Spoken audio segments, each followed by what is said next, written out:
Ayon dito sa lumabas na post nitong si Snow Badwa, malaki daw ang tsansa na itong Phoenix Fuel Masters ay magkakaroon ng tinatawag na mass exodus o pag-alis ng mga players dahil di umano'y mas mababa ang sinusweldo nila kaysa doon sa reported na minimum salary sa PBA na 250,000 a month.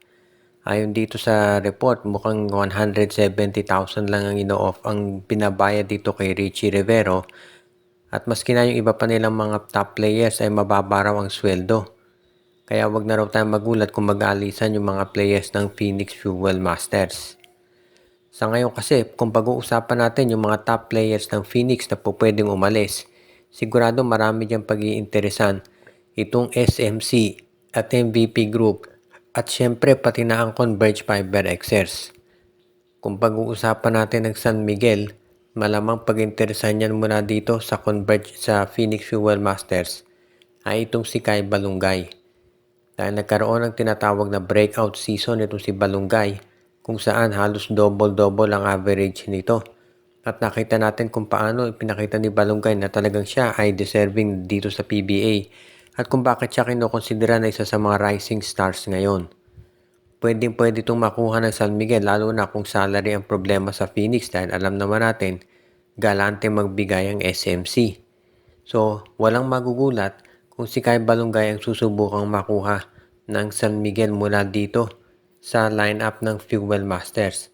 Yan ay kung mangyari nga na magkaroon ng exodus yung mga top players nila dahil hindi raw sapat yung kanilang nakukuhang sweldo. At kung ikaw naman ng San Miguel, dapat i-take advantage mo na yung oportunidad na iyan ay gawin para naman maging mas formidable itong kanilang front court. Ang isa namang player sa Phoenix na pwedeng kunin ng Barangay Ginebra ay itong si Ken Taffin. Alam natin na itong si Ken Taffin, ang posisyon niyan ay small forward at pwede rin shooting guard. Alam natin gusto ng coach Tim Con yung ganyang klaseng player dahil nakapaglalaro siya ng multiple positions. At halos parehas lang ang laro nito kay Jeremiah Gray. Yun nga lang, mas matinding defender itong si Taffin kaysa kay Gray at hindi siya injury prone. So wag na tayong magulat kung sakasakali nga na itong si Taffin ang kunin ng Barangay Ginebra mula dito sa Phoenix.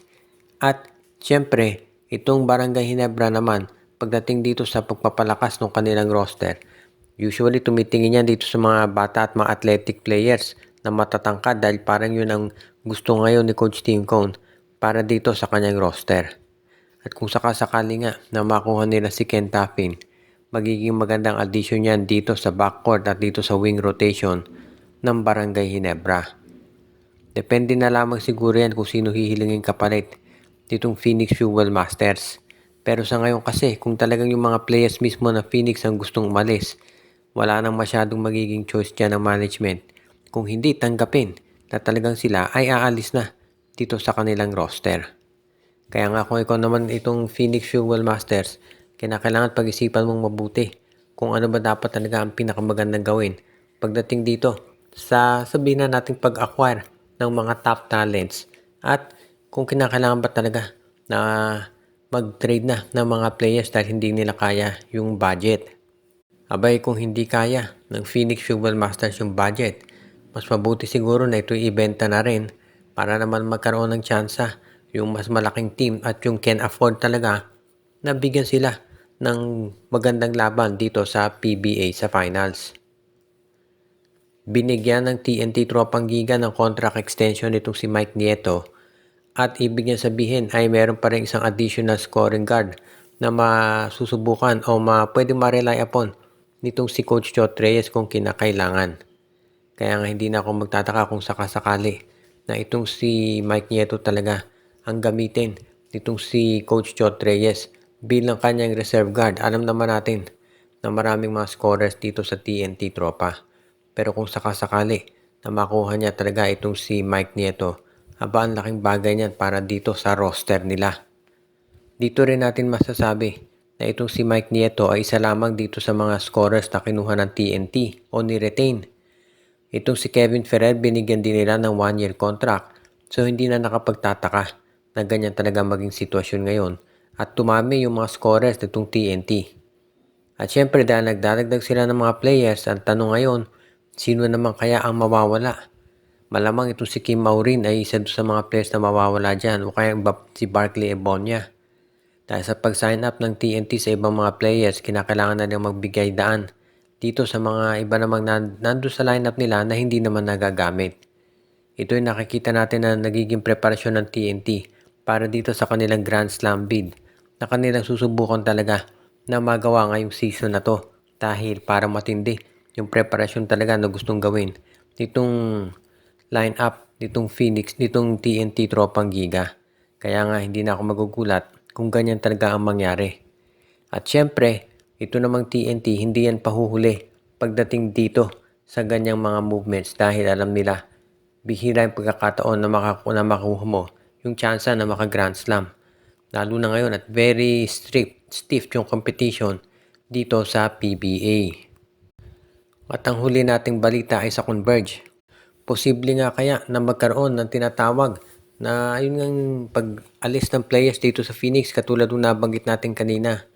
At kung ikaw ang Converge HyperXS naman at susubukan mo makuha dyan syempre ay itong si Jason Perkins. Dahil ito ang nababagay sa kanilang roster. Magkaroon sila ng isang veterano na tutulong at magbibigay ng guidance dito sa kanilang bagong players katulad nila Justin Arana at Justin Baltasar.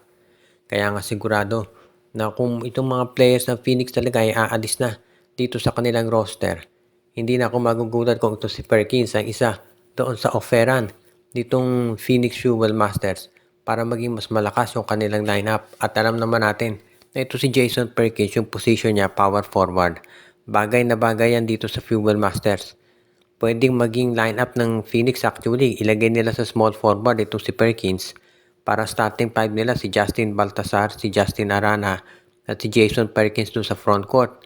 Pagkatapos sa backcourt mo, meron kang Alex Stockton at Johnny Winston at ang magiging kapalit pa nila sa bench, si Mikey Williams at si Juan Gomez de Leano.